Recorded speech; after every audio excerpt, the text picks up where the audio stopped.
Howdy, my name is Devin Vance. This is my 1963 Plymouth Belvedere, South Carolina car. I'm currently in Sumter, South Carolina, and I'm going to drive it home 400 miles to Mingo County, West Virginia. But first, there's a couple of things I have to do to get ready.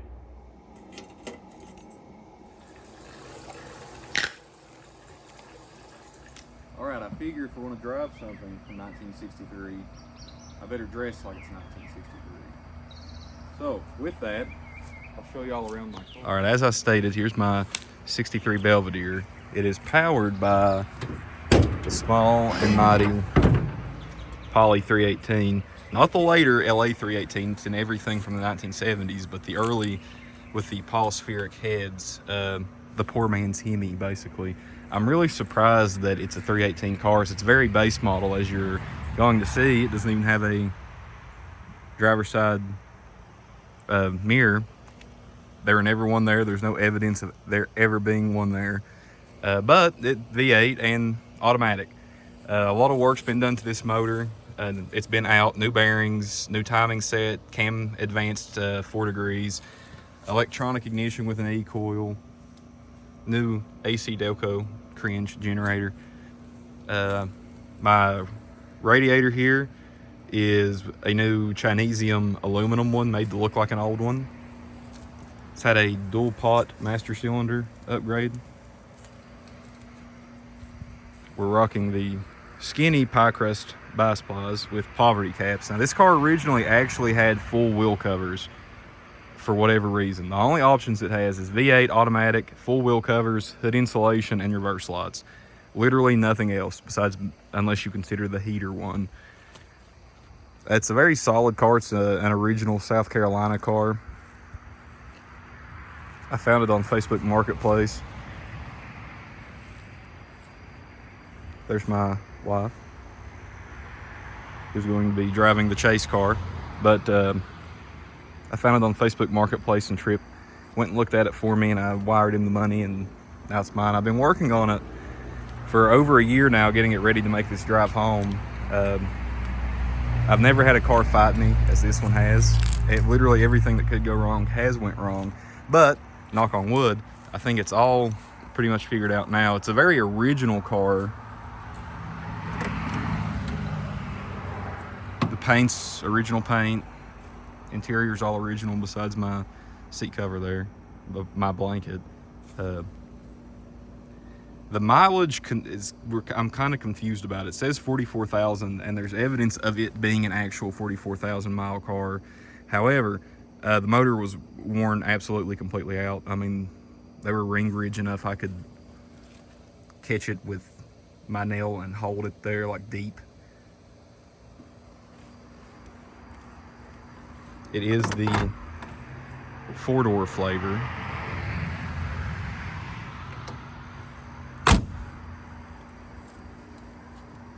But the coolest part about these things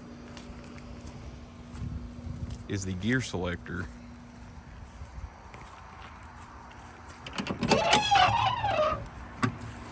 So Chrysler, being Chrysler, couldn't have just a regular old, stick shift. They had to be different and do push buttons. And they work. They're a pain in the ass to work on, but they work. Cool Western font in the dash. Very good legroom for a small car. This is a B body, but it's the biggest car Plymouth made. But they really used what space they had well. I've got my auxiliary Stewart Warner oil pressure gauge. Like I said, this thing has new bearings in it. It has decent oil pressure. I'm kindly excited to see how it's going to do to get home. All right, it's about 4 in the morning. Getting ready to leave. Everything's packed up. Got my luggage. My wife's finishing getting ready. So,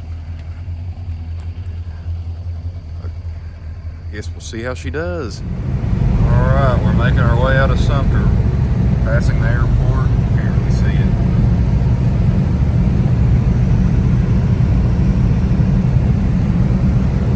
There's the airport. You see the light flashing. historic Camden SC. A lot of Revolutionary War history here. I think Francis Marion spent a lot of time here. But we're getting ready to make our first stop for gas. I'll look over the car a little bit and then it's on down the road on the 77. Alright, first stop's done. Held 3.8 gallons of gas. I'm getting about 15 miles to the gallon. Cigarette counter is going up very rapidly. Transmission fluid looked good, oil looked good, so on down the road. Alright, finally on 77, coming through Rock Hill. Traffic is worse than I expected, but not awful. My wife's keeping up with me, doing about 65 according to my GPS, so doing pretty good. Alright, just stopped for gas. I'm a little bit from the North Carolina line.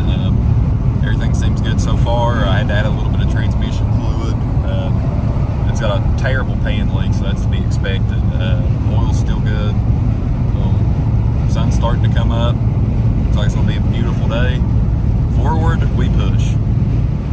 Alright, crossed into North Carolina. There's Charlotte. It's kind of dodgy driving in Charlotte traffic with no side mirrors, I ain't gonna lie. But we're pushing north. Made it to absolutely beautiful Lake Norman. Sun's coming up across the lake. Moderate traffic, but that's okay. Absolutely beautiful place. Temp staying steady. Good oil pressure. Slung my luggage a little bit, but that's okay. We push forth.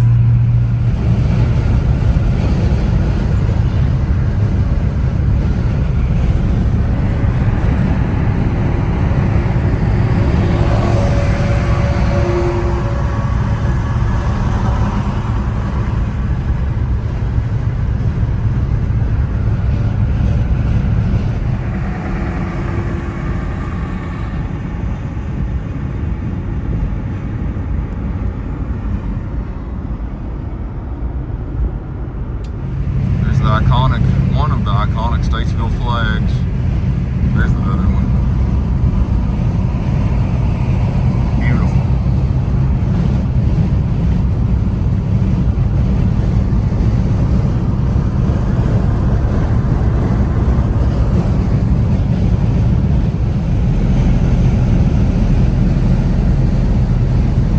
Going down 77 through North Carolina. About 40 miles from Fancy Gap, Virginia A.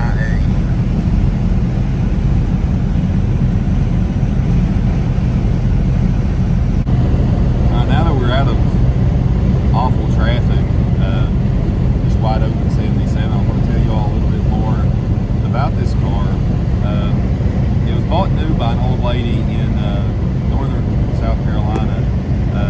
I can't think of the town's name off the top of my head, but her and her husband, she was like 70 years old at the time, very old couple, and they had their grandson with them, and they wanted to buy their grandson his first car, even though he was, I think he was like 13, something like that.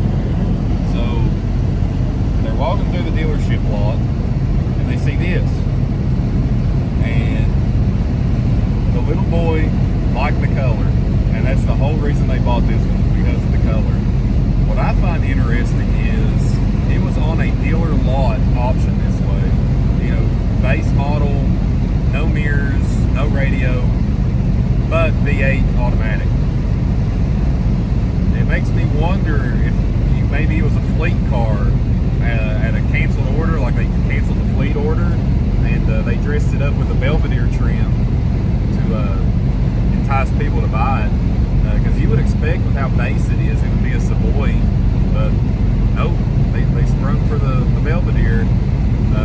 This is the most base model Belvedere I've ever seen, other than the motor.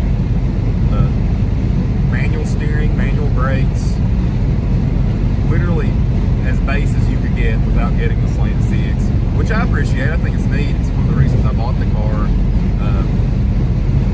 V8, no power anything. It's cool. It's like a stripper but you got the slightly fancy Belvedere side trim. Adds a little pop to the car.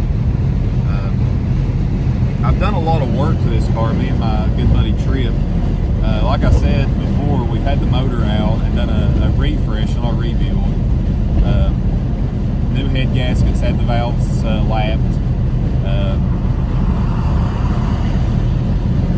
We put in new rod bearings. The main bearings were fine, so but the rods were all the way down to the copper on every one of them, so we replaced them.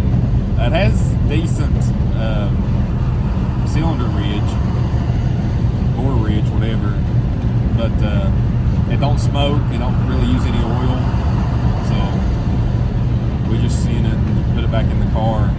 The transmission, I added a deeper pan to it, the later pan style, so I could put an internal filter in it. I done that. The exhaust, it is True Duals, high flow stock mufflers and an H pipe, so it sounds pretty decent. It's pretty decent exhaust. New gas tank, new sending unit, new fuel pump. Somebody before me, so when I got it, the title was still in the original owner's name, but a guy had bought it from their grandson, the one who blocked the color. And for whatever reason, either he or the grandson in the 90s put a new set of springs on the back, original brake hardware and shoes in the back, but new springs, priorities. But yeah, very interesting car, at least to me. I like it.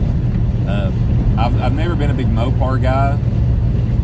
I always liked the off-brand Studebaker and Packard and stuff, but I've come to really appreciate this car specifically. Now there's some dumb stuff Chrysler did, like tapered axles and all that crap, but it's just part of the character. Overall, I enjoy this car.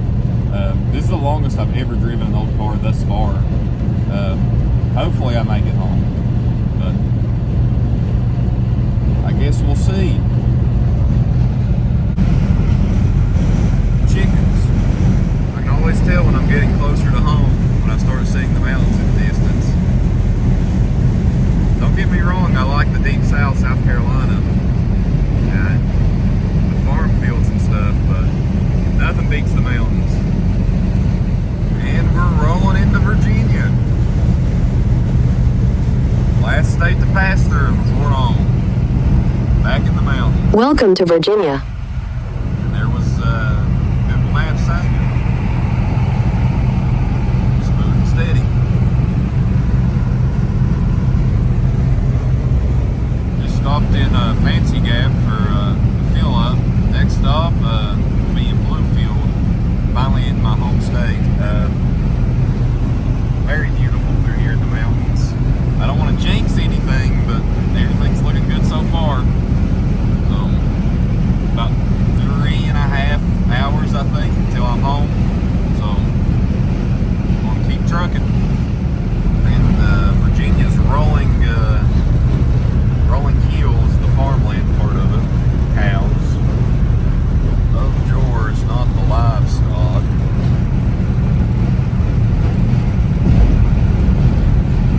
Right along. The first of 3 tunnels I'll be going through on this trip. This is the Big Walker Mountain Tunnel, I think. I can't see the sun.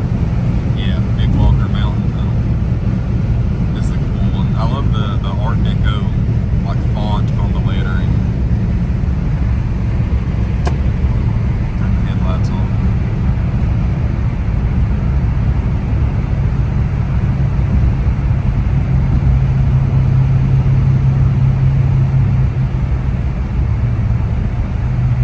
Drops to 55 in here.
this in the middle is the West Virginia state line.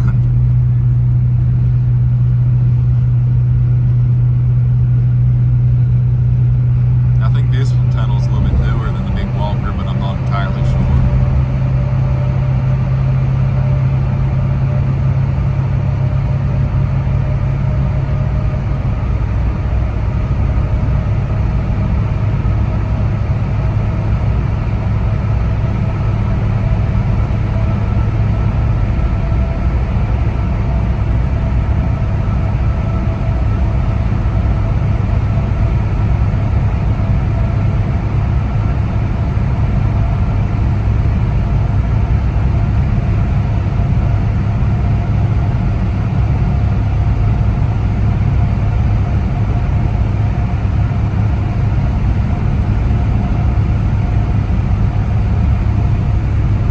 In half a mile, take exit 1 for US 52 north toward Bluefield. Welcome to West Virginia. There we are. We crossed over to home. Nobody loves their state like a West Virginia loves West Virginia.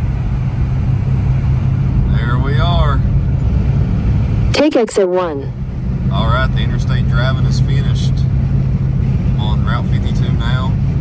I'll be on it all the way to about 20 minutes from my house. So back roads the whole way. 52 is an interesting road through southern West Virginia. You see a lot of abandoned coal towns, well, semi-abandoned. Very dead. Honestly, a very sad part of the state. The poverty, the water problems that are going on. If you haven't heard about the stuff going on in McDowell County and Wyoming County, I implore you to look it up and see what those people are going through with their water systems. Hopefully I can document a little of the journey for you all. So, entering Pinnacle Rock State Park, beautiful place. I've said that a lot in this video, but it holds true. Coming up on it, quarter of a mile, I believe. There it is.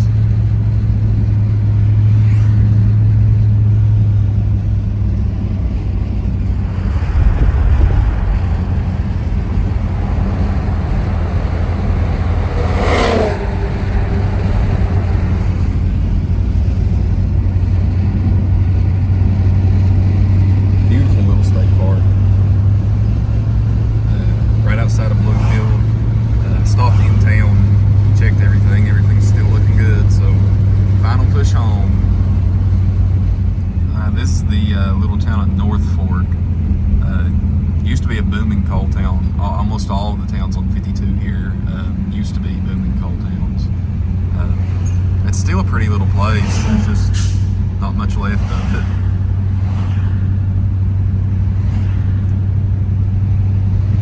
Get a lot of trail riders that come through here.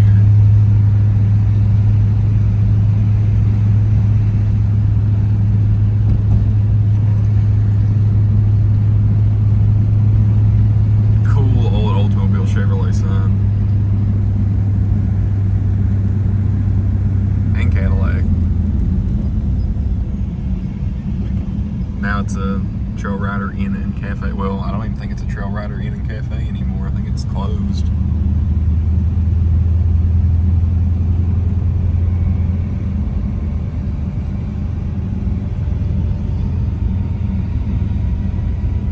Old motel. Nick's, home of the famous liver sandwich.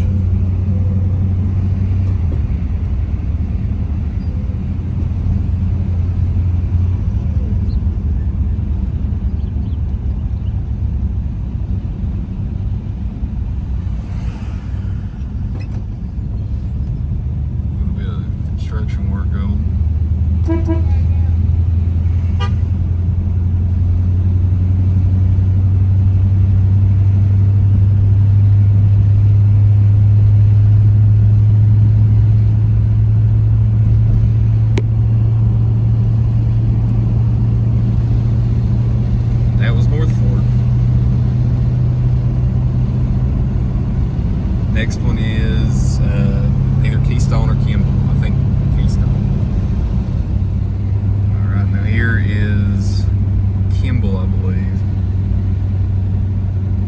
actually, this may be Keystone. Yeah, Keystone. Old UMWA Hall.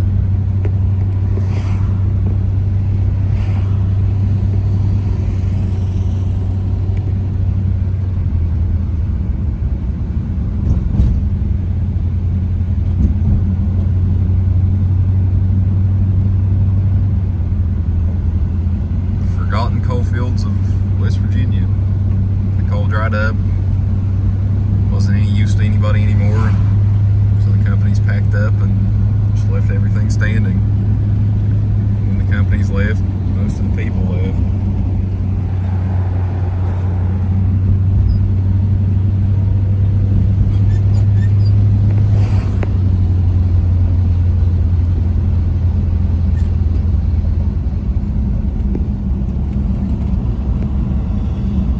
Old main drag, welcome to Keystone.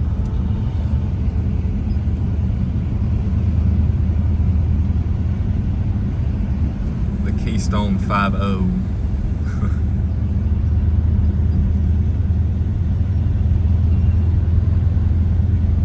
Beautiful churches through here. All those are beautiful homes.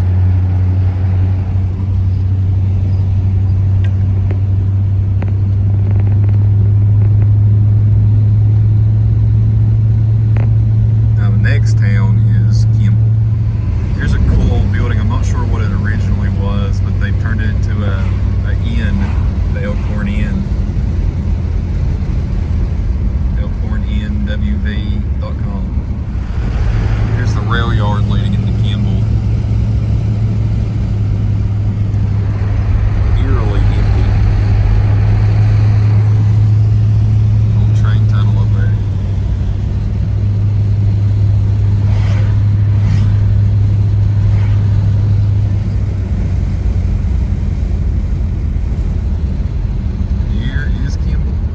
Beautiful courthouse.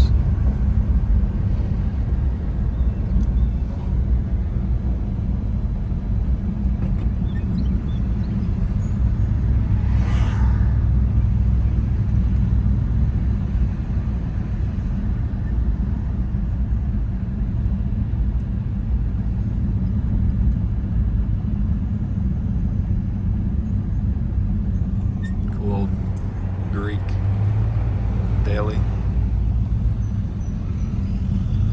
think I'm gonna pop a U-turn and stop in there.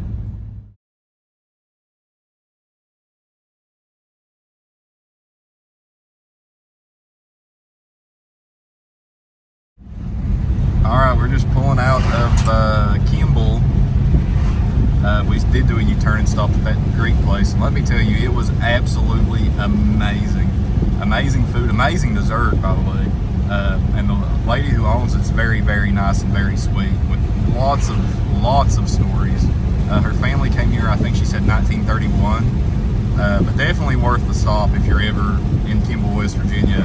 I'll put in a picture of her menu and story that she has on the back of it in the editing after this. I don't think y'all can really see it, but over there is the abandoned Walmart of Welch.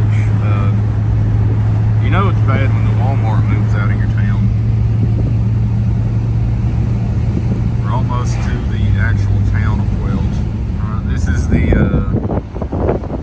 exiting drag of Welch, I would say. This is where I think most of the businesses are, at least fast food and gas stations and such. On the grill and on-the-go grill and ice cream parlor is sadly closed.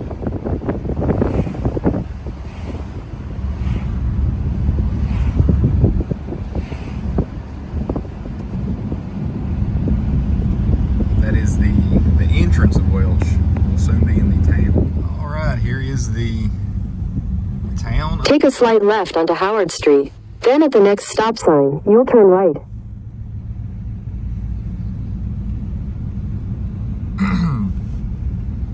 At the stop sign, turn right onto Wyoming Street.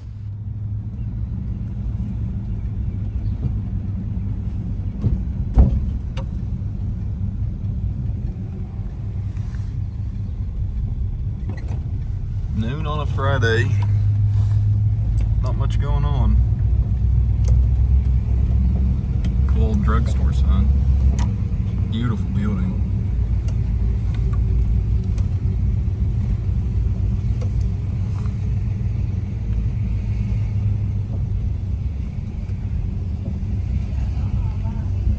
Head toward Mercer Street, then turn left onto McDowell Street. At the stop sign, turn left onto McDowell Street. Good to see at least a little bit of activity here. Skyscrapers in the middle of the heart of the coal fields. This is a sketchy street. I'm gonna be almost out in the road to see if anything's coming. That is the very first concrete parking building in the United States. 1947, I think, is when that one was built.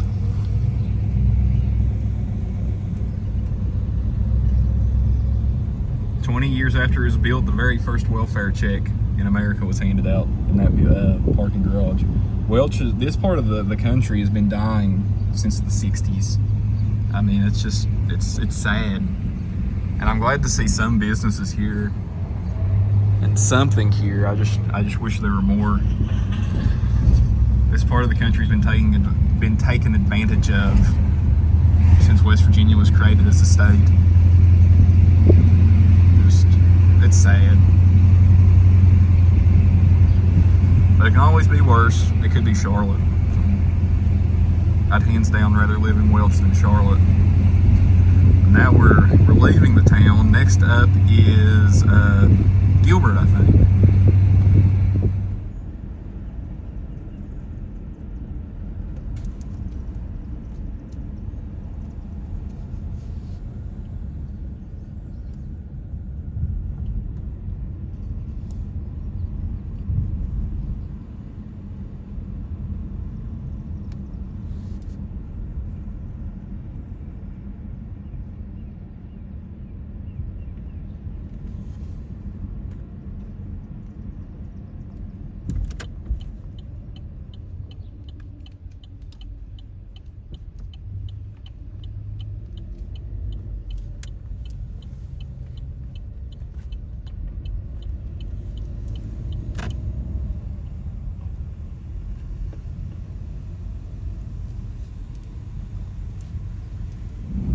Here's the little town of Jaeger, spelled with an I, named after the, I think, Swedish immigrant that founded the place.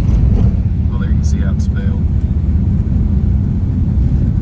It's another one of the little forgotten coal towns, which they are paving the road though, which my Bice tires love these ruts.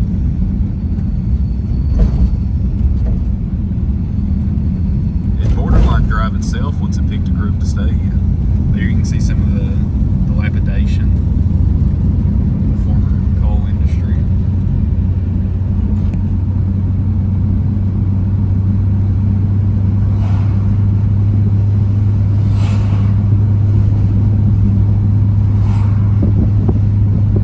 See a coal train going out there. It's not a coal train, but a regular train. Downtown is that way. I've actually never been through there. Never restaurant. That was the small town of Jaeger. Now it's on to Gilbert.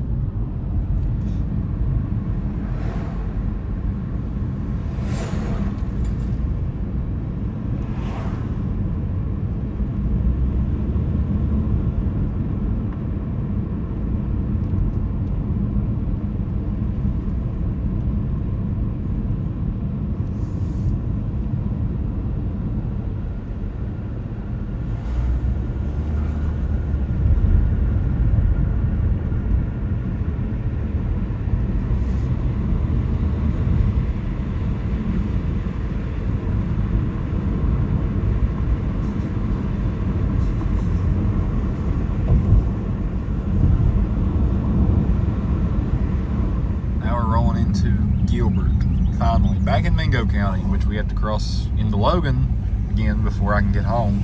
But finally back in Mingo. We have the little town of Gilbert. A lot of trail riders, the Hatfield McCoy Trail stuff through here.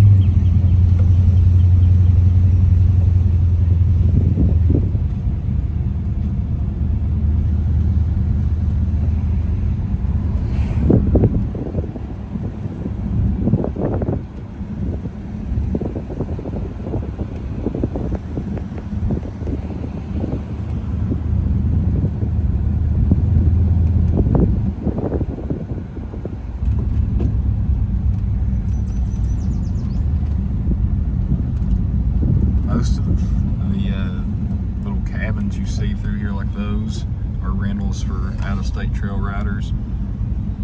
This is what I call the rich part of the coal fields, because you have a bunch of people from out of state that come in and buy the property and build Airbnbs and such to rent out to trail riders, and it drives the property prices up for the people from here. Now, by the way, anything I've said about the coal fields in this video is not to disparage the people that live here, because I mean, I live here, I'm from here, I've spent 25 years here.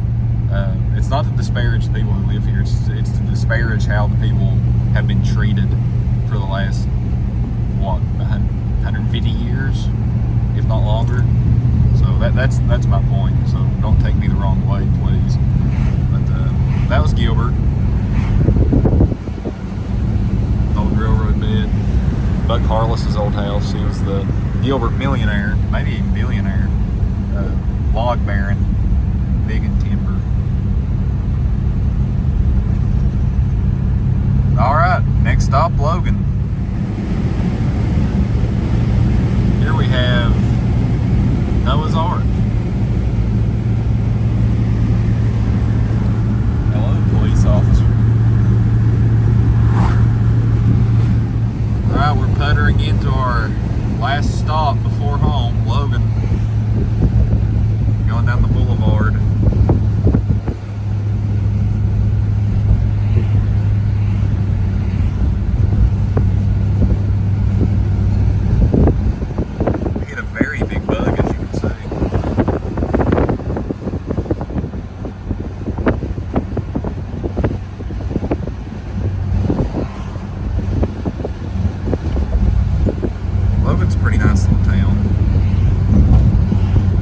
Halfway dead, but it's better than a lot.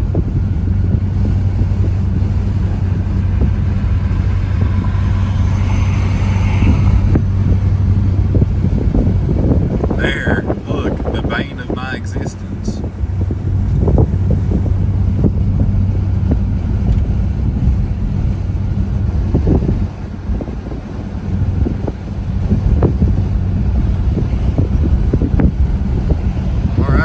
Stop and get gas for the final time, and I guess my next update will be at home, God willing.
Well, 400 miles, a pack and a half of cigarettes later, a couple of gallons of gas.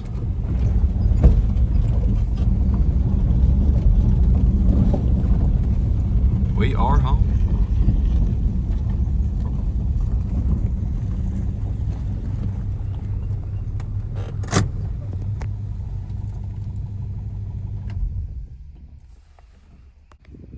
Well, just like that, 400 miles in a day in a 63-year-old car. It really, I mean, it gave me no problems whatsoever. 70, 75 the whole way on 77 north, almost 20 miles to the gallon, between 18 and 20 miles to the gallon the whole way. I mean, really, it did well. I did this primarily despite the people that say you can't drive these things, because you can. You know, it don't have to be perfect. I don't have a single gauge that works, but it runs, and it drives, and it can do hundreds of miles with no problem. I mean, I didn't have to add any oil. I added half a quart of transmission fluid this morning, and that's it. You know, these things are capable. It's not like they just sat around and did nothing back when they were due. You know, people drove back then. They drove a lot. They probably drive more than we do now. So overall, you know, if you have something like this and you want to do it, just do it. You know, in 30 years, who knows if you can even buy gasoline. So while you have the time to do it, who cares? Do it. You know, nobody's stopping you. You're not losing anything. Stop worrying about it. Just jump in and turn the key and drive it.